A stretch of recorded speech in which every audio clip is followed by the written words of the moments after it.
नमस्ते जय धन्वंतरी। गर्भिणी परिचर्या में क्या क्या नहीं करना है गर्भवती स्त्री को हम देख रहे थे। उसकी पूरी परिचर्या भाव प्रकाश नामक ग्रंथ में लिखी गई। संक्षिप्त में चरक और सुश्रुत दोनों में है, लेकिन विस्तार से भाव प्रकाश संहिता और अष्टांग संग्रह जो वाग्भट ने लिखा है उसमें दोनों में वो विस्तार से मिलती है। यहाँ पर हम भाव प्रकाश नामक ग्रंथ में जो श्लोक दिए हैं, सुश्रुत संहिता और चरक संहिता में वो लाइन से ही लिखा है सूत्र के रूप में, तो यहाँ पर श्लोक समझने आसान होते हैं, तो हम श्लोकों के द्वारा भाव प्रकाश संहिता ग्रंथ के आधार पर जो वहाँ पर गर्भवती स्त्री को नियम पालन करना है वो जो हमने पिछले वीडियो में देखा, अभी इस वीडियो में हम देखेंगे कि आगे वो क्या कह रहे हैं। तो उसमें बताया कि ये जो बता दिया पूर्व में, दोषाभिघाते गर्भिण्या यो भाग प्रपीड्यते, जो दोष का सेवन करके जिस भाग को प्रभावित करता है, स भाग शिशोस्तस्य गर्भस्थस्य प्रपीड्यते, अर्थात वो भाग को गर्भस्थ शिशु को हानि पहुंचाता है। वो भाग में जैसे गर्भवती स्त्री को मानो कि कोई अंग में कुछ हुआ तो वो अंग गर्भस्थ शिशु का पीड़न होता है, वो उससे अफेक्टेड, वो उससे प्रभावित होता है। ये एक साइंस समझाया यहाँ पर, क्योंकि माता के अंगोपांग की रचना, शिशु के अंगोपांग की रचना, उसकी वृद्धि, ये सब देखकर ये नियम बनाया गया है। अब क्या क्या गर्भवती स्त्री को करना, यहाँ पर केवल सामान्य विहार की बात नहीं है, विशेष विहार की, जिसकी मनोवैज्ञानिक भी असर होती है, वैज्ञानिक भी असर होती है। तो कुछ बातें यहाँ पर ऐसी बताई है जिसकी मनोवैज्ञानिक असर है। तो उसमें बताया है, मलिनाम विकृताकाराम हीनांगीम न स्पृशेत स्त्रियम, कैसी व्यक्तियों को स्पर्श नहीं करना है, तो मलिन व्यक्तियों को स्पर्श नहीं करना है, वो एक प्रकार से अनकंफर्ट होता है।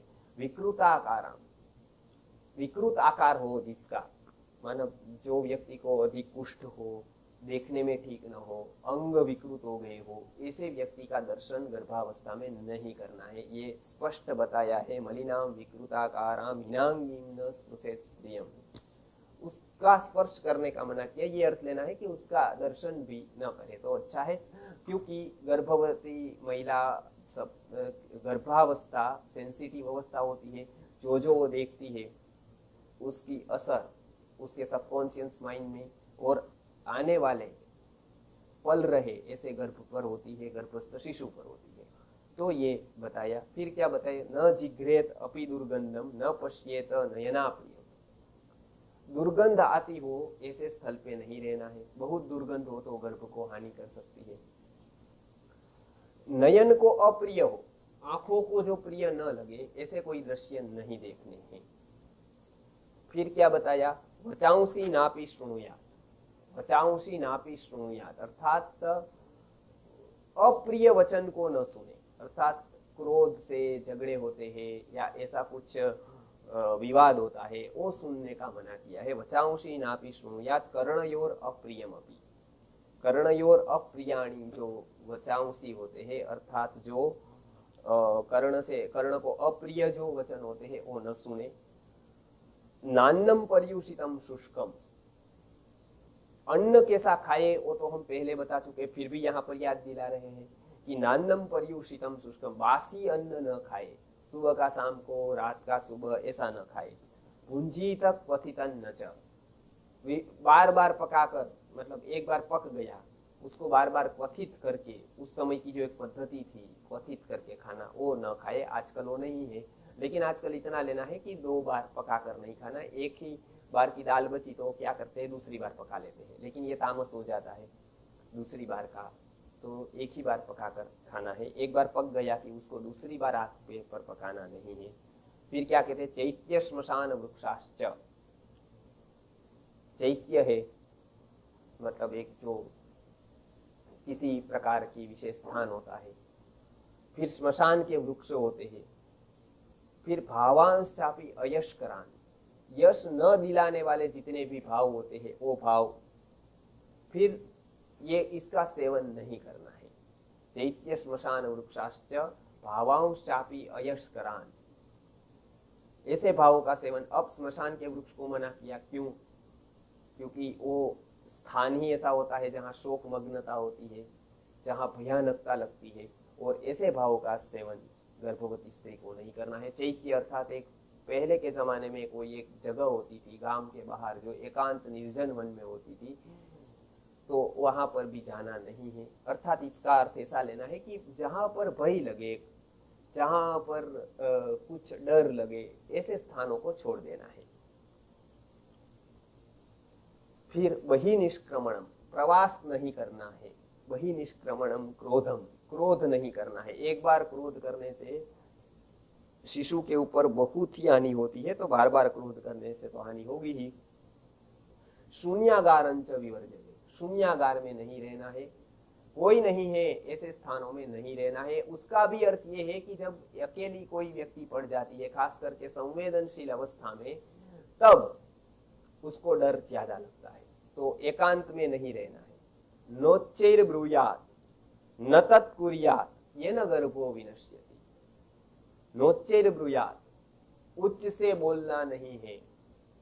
न तत्कुर्यात्, ऐसा कोई भी काम नहीं करना है जिससे गर्भ विनाश को आए, विनाश हो जाए गर्भ का, हानि हो जाए गर्भ को। तैलाभ्यंगम उद्वर्तनम च नाट्यार्थम कारयेदपि। तैलाभ्यंग और उर्वतन, घिस घिस कर धोना शरीर को, ऐसा भी नहीं करना है। मृदुता से, एकदम सहजता से धोना है। तैलाभ्यंग नहीं करना, ये बात बताई यहाँ पर। बार बार तेल अभ्यंग नहीं करना है, लेकिन एक गर्भविलास नाम का तेल आता है, उसका रेफरेंस मिलता है ग्रंथ में। उसकी थोड़ी मालिश पेट के ऊपर कर सकते हैं गर्भ के शिशु के विकास के लिए। उसकी कॉटन में थोड़ा उसको डालकर उसको योनि मार्ग में भी रख सकते हैं जब रक्तस्राव हो जाता है। तो ऐसे स्थानों पर तेल का प्रयोग किया गया है, लेकिन साधारणता से तेलाभ्यंग नहीं करना है, उससे दबाव आता है। तो साधारण रूप से जो तेलाभ्यंग बताया है, इस तरह का तेलाभ्यंग गर्भावस्था में नहीं करना है। फिर क्या बताया? नामृदास्तरणम कुर्यात्। अमृदु अर्थात कठिन आस्तरण नहीं करना है। जो बिछाना है अपना, बिछाने का, वो कठिन नहीं होना चाहिए, अमृदु नहीं होना चाहिए। फिर क्या बताया? नात्युच्चम शयनादपि। शयन जब करते हैं तो अति ऊपर नहीं करना है। एक तो कठिन जो होती है अपना आस्तरण जिसको कहते हैं, तो ऐसे आस्तरण पर नहीं सोना है, बिछाना जिसको। नात्युच्चम शयनासनम, शयन और आसन ये ऊपर बहुत नहीं रखना है, मीडियम होना चाहिए।